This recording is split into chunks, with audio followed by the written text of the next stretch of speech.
Bonjour à tous, j'espère que vous allez bien et bienvenue à ceux qui nous rejoignent. Aujourd'hui, on va analyser Téléperformance, une entreprise française du CAC 40 qui est spécialisée dans la gestion externalisée de la clientèle. On verra bien sûr plus en profondeur juste après. Et cette entreprise, elle a souffert en bourse. Récemment, elle a perdu plus de 80% de sa valorisation.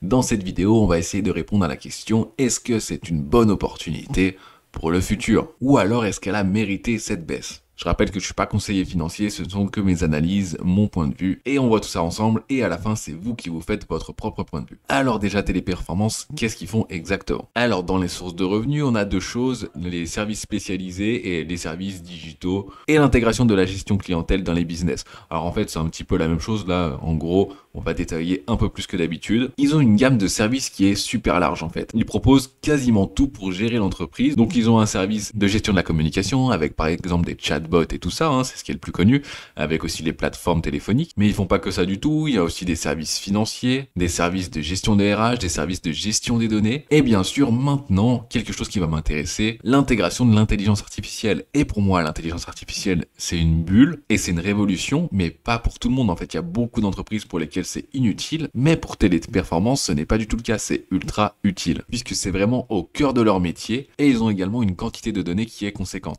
Alors pour l'instant, l'intelligence artificielle, ça leur a fait du mal, on verra ça plus tard, mais justement, avoir plein de chatbots qui se créent super facilement, ça leur a fait une concurrence qui fait quand même assez mal. Au niveau de la ventilation par pays, là c'est très intéressant aussi, parce qu'en fait, ils sont tout simplement dans le monde entier. On va pas détailler plus que ça, puisqu'ils sont vraiment partout. D'ailleurs, EMEA, c'est Europe, Middle East, en Africa, et APAC, qu'on voit un peu plus bas, c'est tout simplement l'Asie-Pacifique. Donc vous voyez qu'ils couvrent quasiment le monde entier, et pour preuve, leur assistance est proposée dans plus de 265 dialectes. Alors si on regarde que ça, pourquoi est-ce qu'elle s'est fait défoncer en bourse? Parce que c'est quand même une bonne entreprise, enfin en apparence. Donc on va analyser sa santé financière, voir un petit peu comment ça fonctionne. Pas juste des phrases, mais voir à l'intérieur de l'entreprise ce que les chiffres nous disent. On commence avec la structure du capital. Déjà, on a une entreprise qui est une small cap à l'échelle mondiale, mais pour une française, c'est une moyenne big cap. Mais bon, moi je parle toujours à l'échelle mondiale, donc c'est une small cap qui a une valeur de aujourd'hui, parce que ça a beaucoup changé, de 11 milliards d'euros. Et ce qu'on voit très rapidement, c'est que regardez, on a une capitalisation boursière qui est de 6,5 milliards et une dette qui est de 5,43 milliards. Alors oui, déjà, ça c'est pas beau à voir.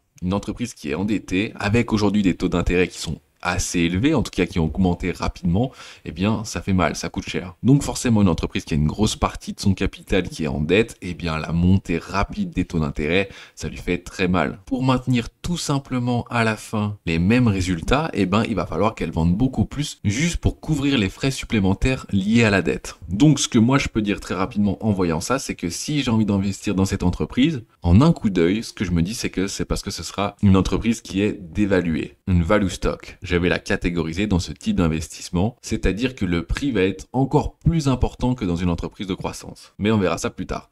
Ensuite, on va avoir sa santé financière, justement, avec le niveau de couverture de la dette, qui a, comme on le voit, explosé, la dette qui a vraiment explosé. Est-ce que c'est des choses qu'on aime voir? Eh bien non.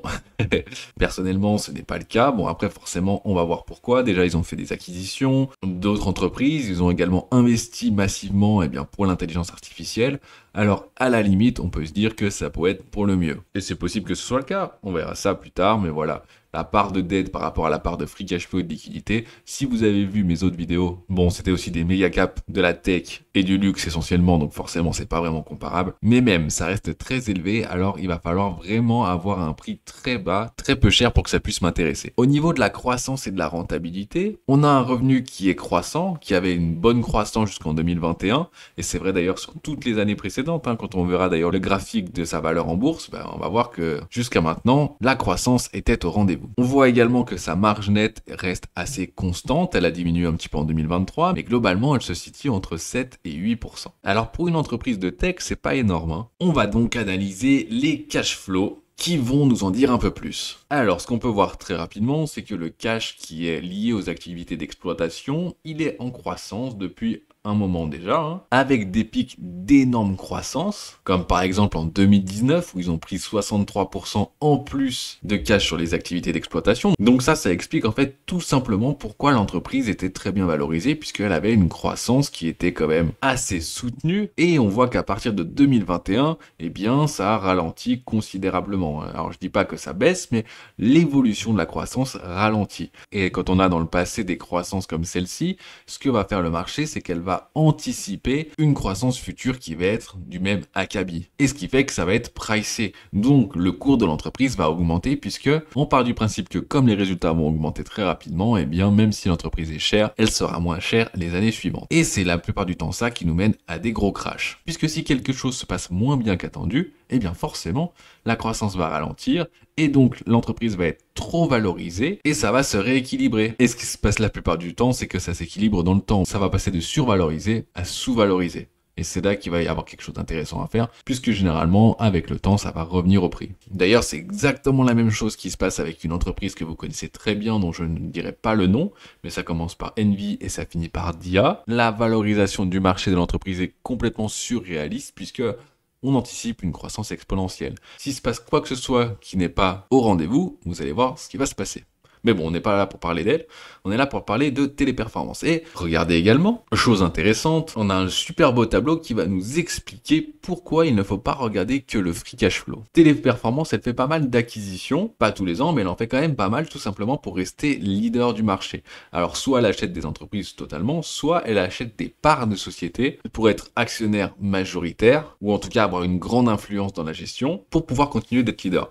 Et là, ce qui s'est passé en 2023, c'est qu'elle a fait une acquisition qui n'a pas forcément plu au marché, hein. Elle a acheté Majorel, bon moi je vais pas revenir dessus, c'est pas mon job. C'est une entreprise luxembourgeoise de centre d'appel. Et déjà en 2021, elle avait fait une grosse acquisition qui avait coûté assez cher, et qui n'a pas forcément plu au marché non plus. Alors peut-être que les centres d'appel ce n'est pas le futur, d'ailleurs on peut penser exactement ça, hein, puisque je ne sais pas si vous répondez au téléphone quand on vous appelle comme ceci, mais les nouvelles générations en tout cas ne répondent plus jamais, donc ça marche encore pour les anciennes générations, le démarchage téléphonique, mais pour moi ce n'est pas le futur, ça clairement pas. Alors ils font des acquisitions qui sont pas toujours bonnes, mais bon, jusqu'à maintenant, ça a quand même très bien fonctionné, hein, parce que l'entreprise était très performante, et elle est toujours d'ailleurs. Hein. C'est juste que là, c'est la gestion financière de l'entreprise qui n'est pas au top.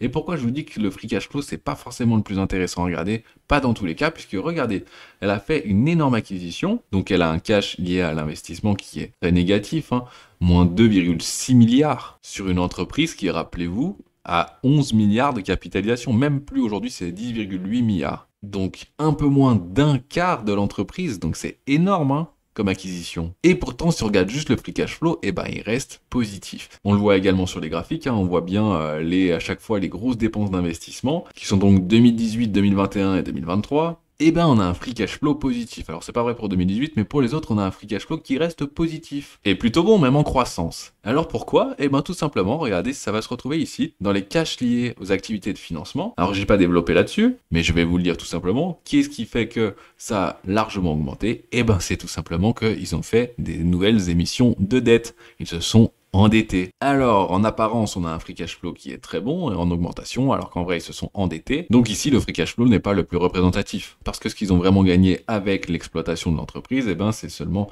1,29 milliard. Et c'est qu'une augmentation de 3,37%. Donc, ce qui est vraiment pas énorme, hein. Surtout que, eh bien, il y a eu une inflation, hein. Donc, s'ils avaient vraiment un pricing power, ils auraient pu augmenter les prix et ça aurait mécaniquement augmenté aussi eh bien, le cash lié aux activités d'exploitation tout simplement. Bon, ça c'est les données de 2023, mais là on est en 2024 et c'est pas mieux. On peut regarder quelque chose aussi de très rapidement, c'est qu'on a vu que c'est une entreprise qui vaut environ 10,8 milliards aujourd'hui et que son cash lié aux activités d'exploitation, elle est à 1,29 milliard. Donc là, très rapidement, on peut savoir quand même que sa valorisation en bourse n'est pas très élevée. Sinon, son capital serait bien plus élevé. On verra ça de toute façon juste ensuite. Et maintenant, on va voir eh bien, les dividendes. Puisque c'est une entreprise qui verse des dividendes et des dividendes qui deviennent eh bien, intéressant. Alors on voit qu'il n'y a pas une croissance constante des dividendes, hein, puisque forcément l'entreprise a des difficultés, comme on l'a vu, mais ils maintiennent quand même les dividendes. Et d'ailleurs entre 2022 et 2023, ils ont maintenu le dividende à 3,85 par action, et ce qui fait que le rendement du dividende, il devient très intéressant, il est à plus de 3% aujourd'hui, même 3,56% exactement. Et pourquoi le rendement est si intéressant? Bah tout simplement parce que le prix de l'action s'est écroulé, donc le prix de l'action s'écroule, le dividende ne change pas, le rendement est plus intéressant. Si vous êtes donc un investisseur à dividende, dividendes, bah c'est pas non plus inintéressant dans un PEA. Et est-ce qu'ils aiment bien les actionnaires? Et également, est-ce qu'ils savent gérer l'argent des actionnaires? Bon, bah ce qu'on voit très rapidement, c'est que le rendement du capital investi, c'est à peu près toujours le même, entre 8 et 10%, sauf 2020 comme d'habitude. C'est pas énorme. Ils ont des grosses dépenses d'exploitation, évidemment. Il y a quand même besoin de physique, hein. Quand il y a une centrale d'appel, bah il y a des personnes derrière, il y a des gens à payer. Même si on les paye pas cher parce qu'ils sont en Afrique,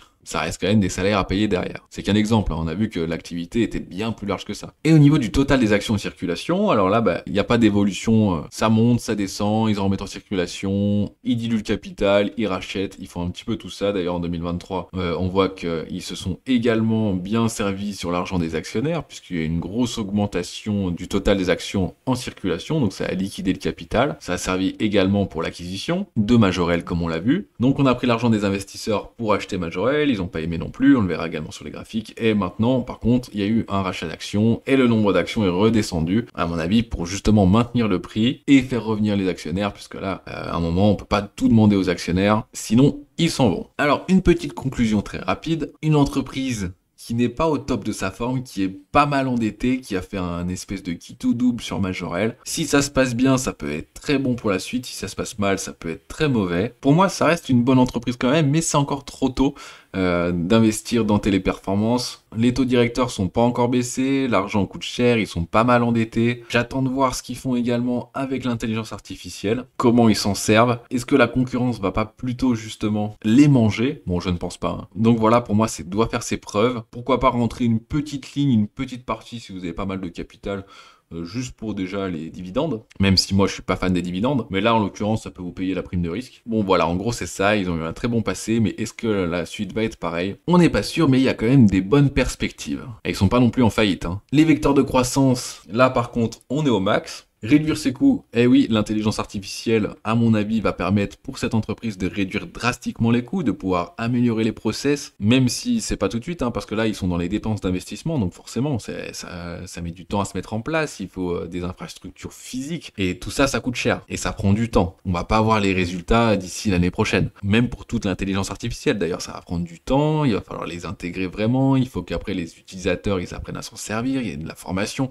donc ça prend du temps. C'est pour ça que pour moi, on a encore un peu trop early là. L'augmentation des prix, ils vont pouvoir augmenter si derrière leurs produits sont performants, s'ils apportent une vraie valeur ajoutée. Il va falloir qu'ils fassent leurs preuves, notamment justement sur l'intelligence artificielle, comment ça va pouvoir améliorer leurs performances et surtout les performances pour leurs clients. Ici, là, en l'occurrence, pour l'augmentation des prix. Quels services indispensables ils vont pouvoir, apporter. Et ça, c'est un peu compliqué, hein, parce qu'on n'en sait rien.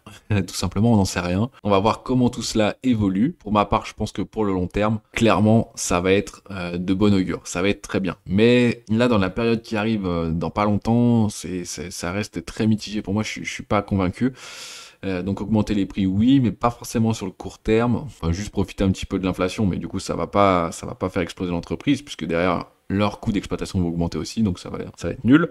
Ensuite, conquérir de nouveaux marchés. Bien sûr, avec toute l'intelligence artificielle, justement, tout ça, eux, ils vont pouvoir créer des nouveaux marchés, des marchés qui n'existent pas encore. Donc ça, c'est vraiment une des forces de Téléperformance. Et ça a été une de leurs forces du passé aussi. Ils s'adaptent tout le temps, ils sont toujours à la pointe de la technologie. Donc ça, pour ça, à mon avis, oui, ça, c'est un des gros points forts. Augmenter les volumes de l'existant également. Comme toujours, ils sont dans le monde entier. Même si je mets oui, mais pas pour tout en fait leur secteur, pas pour tous les segments de l'activité. Justement, tout ce qui est phoning et tout ça, à mon avis, là, ça va commencer à diminuer. Il va falloir vraiment se spécialiser sur autre chose. Et redressement aux filiales non rentables, là oui, ou non d'ailleurs, on sait pas, parce que ça va dépendre de ce qui est rentable ou non. On voit qu'ils ont fait pas mal d'acquisitions, de grosses acquisitions, donc il va falloir évaluer avec la rentabilité de chacune, est-ce que ça va être ou non des investissements rentables. L'avenir nous le dira. Et en plus, ils sont implantés dans plein de pays, avec plein de centres de partout, donc il y en a forcément qui sont pas rentables. Bon, c'est bien tout ça, mais combien ça coûte?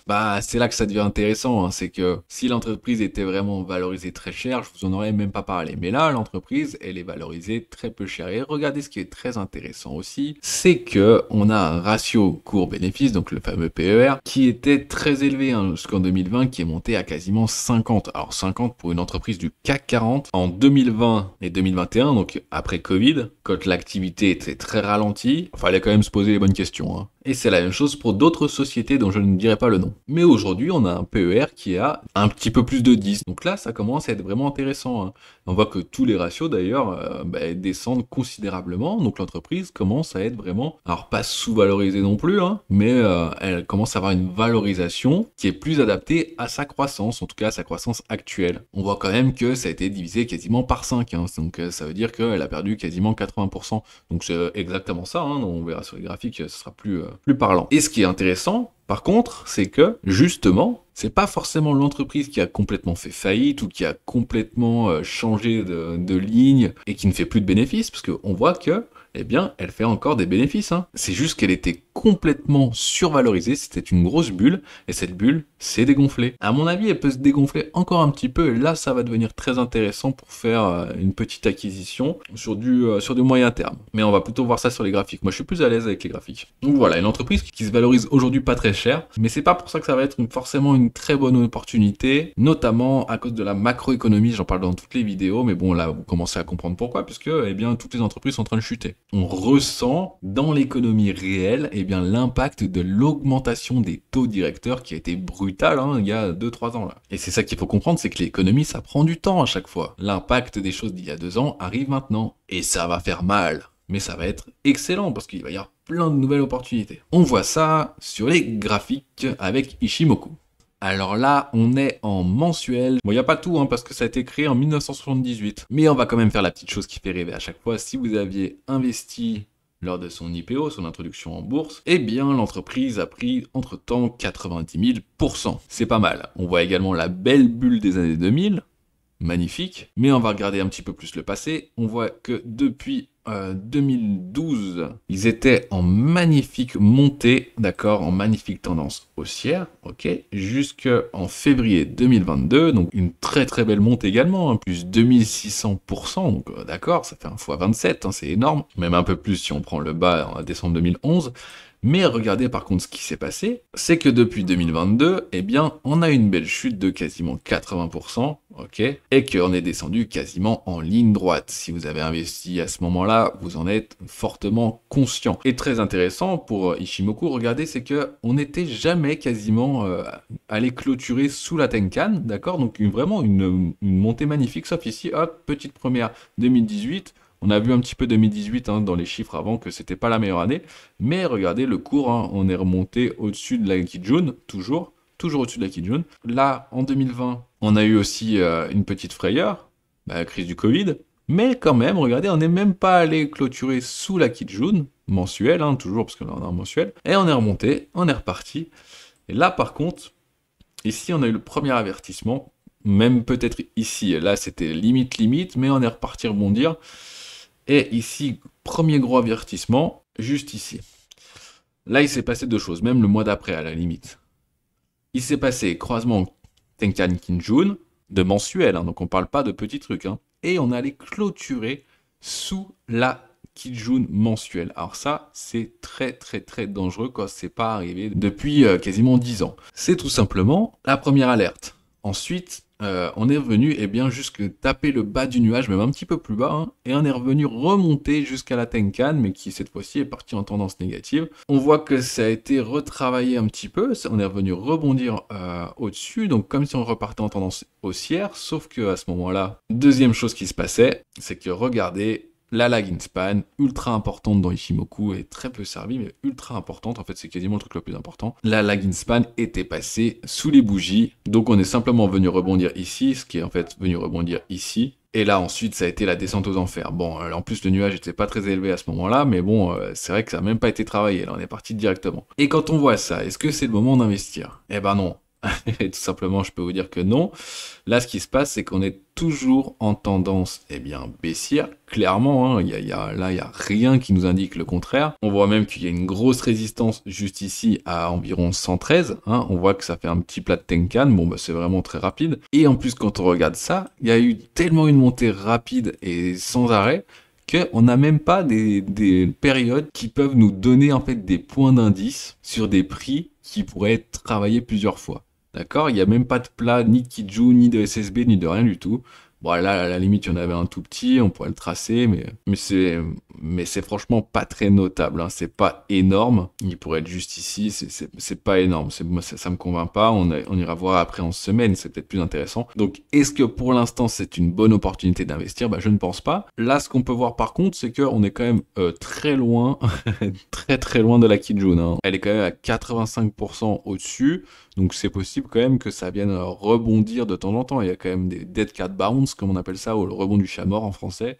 C'est quand même possible qu'on vienne rebondir un petit peu, mais pour moi là, il n'y a pas de tendance. Si vous voulez investir dans la tendance, on n'est pas dedans, hein. La tendance, elle est clairement négative, de chez négative, de chez négative, et il n'y a rien là. Là, il n'y a rien du tout là. Donc il n'y a pas de support. Donc si on regarde juste Ichimoku, c'est pas du tout le moment. Après, comme on a vu, le PER est tellement faible qu'à mon avis, si on redescend un petit peu vers les 78-80, bon bah là, ça va commencer à être pas mal, hein, ça. On va aller voir du coup en semaine, pour voir un petit peu plus clair. Bon bah là, ce qui s'est passé très récemment, on va revenir dessus, ça se voit. Est-ce qu'on arrive à trouver 2-3 petites résistances en plus? Ah, ça reste pas terrible, hein. On va essayer d'en avoir quelques-unes quand même. On va dire qu'il y en a une à 48 ici, qu'on a un petit plat de SSB. Ah, il y a eu quand même quelques paliers, mais c'est vraiment des petits paliers, c'est pas des grosses résistances, hein. Là, on pourrait, ouais.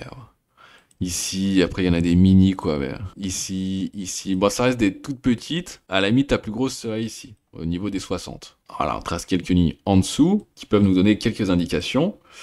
Et ici, on est toujours en belle tendance baissière, d'accord, avec des très belles chutes, hein, très très très belles, hein. Et là par contre, au niveau hebdomadaire, chaque bougie représente une semaine, et bien on voit clairement que c'est une belle descente.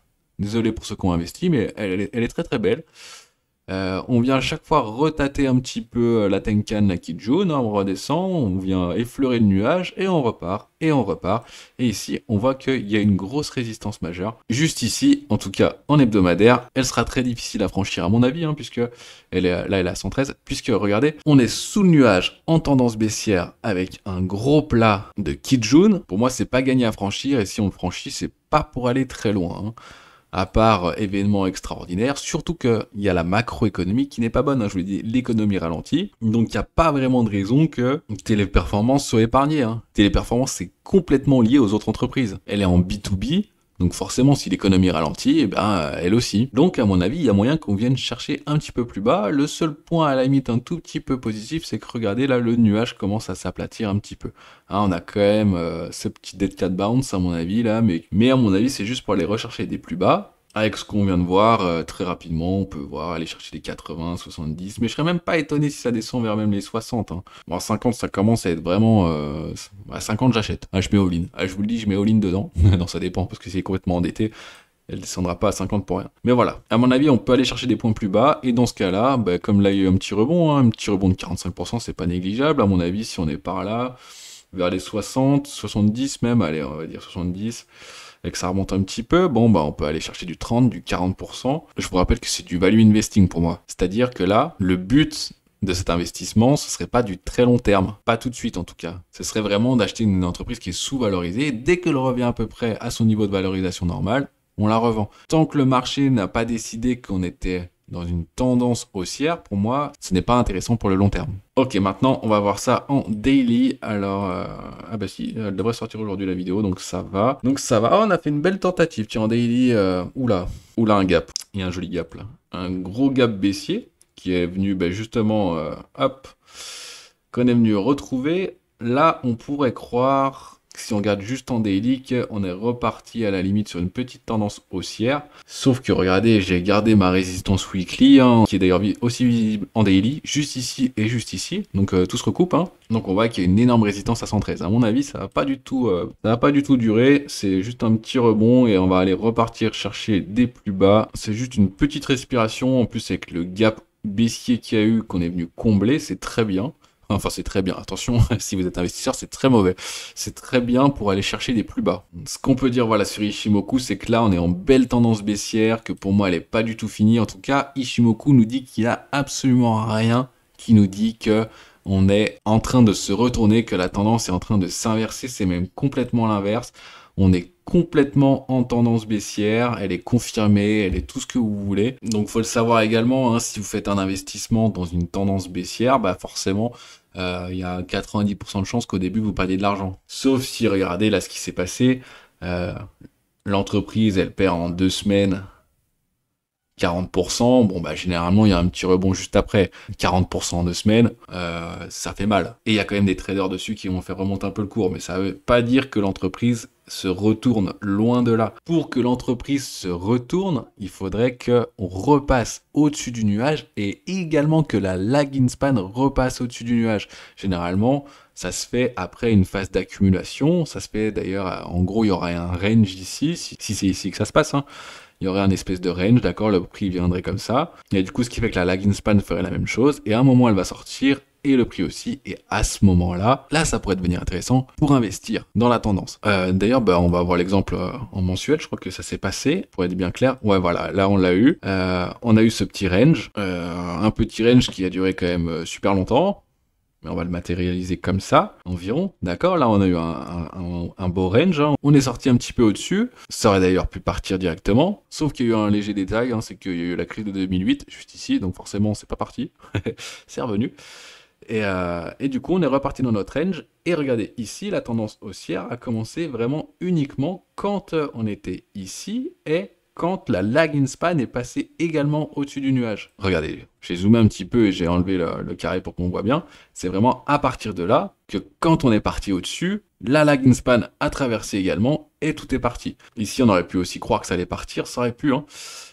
Sauf que il n'y avait pas eu toute cette accumulation avant et du coup c'est pas parti tout de suite. Il y a eu d'abord une grosse baisse et ensuite c'est parti, mais c'est parti pour très longtemps, hein, vous avez vu. Allez, trêve de blabla, faites-en ce que vous voulez. Pour moi c'est pas encore le moment d'investir. Il va y avoir de bonnes opportunités à mon avis, meilleures que celle-ci pour du moyen terme. À vous de savoir quand les saisir. J'en ai terminé pour cette vidéo, merci d'avoir regardé. Si vous voulez que j'analyse d'autres sociétés, dites-le moi en commentaire. Il y en a déjà 2-3 de prévus comme ASML et d'autres. Bonne fin de week-end ou bonne vacances ou bonne semaine selon quand vous regardez la vidéo. Et moi je vous dis thumbs up, allez vous abonner si c'est pas encore fait et à très vite pour une prochaine vidéo. Allez, à plus.